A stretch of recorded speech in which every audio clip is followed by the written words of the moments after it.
ଗୋଟିଏ ଶୀତ ରାତିରେ ଧନୀ ଲୋକଟିଏ ରାସ୍ତାରେ ଯାଉଥିଲେ।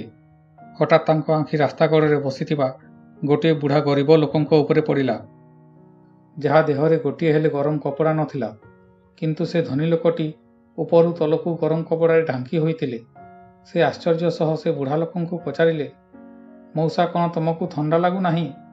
ବୁଢ଼ା ଲୋକଟି କହିଲେ, ଲାଗୁଛି ପୁଅ, କିନ୍ତୁ ମୋତେ ଏହାର ଅଭ୍ୟାସ ହୋଇଗଲାଣି, କାହିଁକି ନା ମୋ ପାଖରେ ଗରମ କପଡ଼ା ନାହିଁ। ତାପରେ ସେ ଧନୀ ଲୋକଟି କହିଲେ, ମଉସା, ତୁମେ ଏଠାରେ ଟିକିଏ ଅପେକ୍ଷା କର, ମୁଁ ତୁମ ପାଇଁ ଗରମ କମ୍ବଲଟି ଆଣୁଛି, ତାହାକୁ ଓଢ଼ିଲା ପରେ ତୁମକୁ ଗରମ ଲାଗିବ। ଏହା ଶୁଣି ସେ ଗରିବ ଲୋକଟି ଖୁସି ହୋଇଗଲା ଓ ସେ ରାସ୍ତାକୁ ସେ ଦେଖୁଥାଏ ଯେଉଁ ବାଟରେ ସେ ଧନୀ ଲୋକଟି ଯାଇଥିଲେ।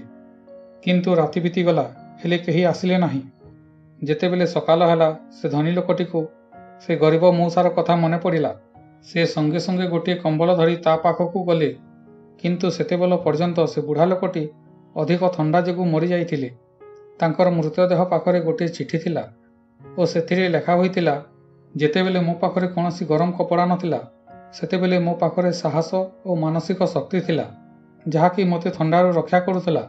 ଯେପରି ତୁମେ ମୋତେ ଗରମ କମ୍ବଳ ଦେବାର ପ୍ରତିଶ୍ରୁତି ଦେଲ, ସେତେବେଳେ ମୁଁ ତୁମର ପ୍ରତିଶ୍ରୁତି ସହ ବାନ୍ଧି ହୋଇଗଲି ଓ ଗୋଟିଏ ଆଶା ରହିଗଲା ଓ ମୋର ମାନସିକ ଶକ୍ତି ଶେଷ ହୋଇଗଲା। ମାସ ମାସ ଧରି ଶୀତକୁ ସହି ରହିପାରୁଥିଲି, କିନ୍ତୁ ଆଜିର ଥଣ୍ଡା ଅଧିକ ଲାଗୁଛି, ଯାହାକୁ ମୁଁ ସହିପାରୁନାହିଁ। ଲାଗୁଛି ଆଜିର ରାତି ମୋ ଜୀବନର ଶେଷ ରାତି ହୋଇଯିବ। ସେଥିପାଇଁ ଜୀବନରେ ଯଦି କେବେ କାହାକୁ ପ୍ରତିଶ୍ରୁତି ଦେବି, ତାହେଲେ ତାହାକୁ ପାଳନ କର। ଯଦି ପାଳନ କରିପାରୁନାହାନ୍ତି, ତାହେଲେ ମିଛ ପ୍ରତିଶ୍ରୁତି କାହାକୁ ଦିଅନ୍ତୁ ନାହିଁ।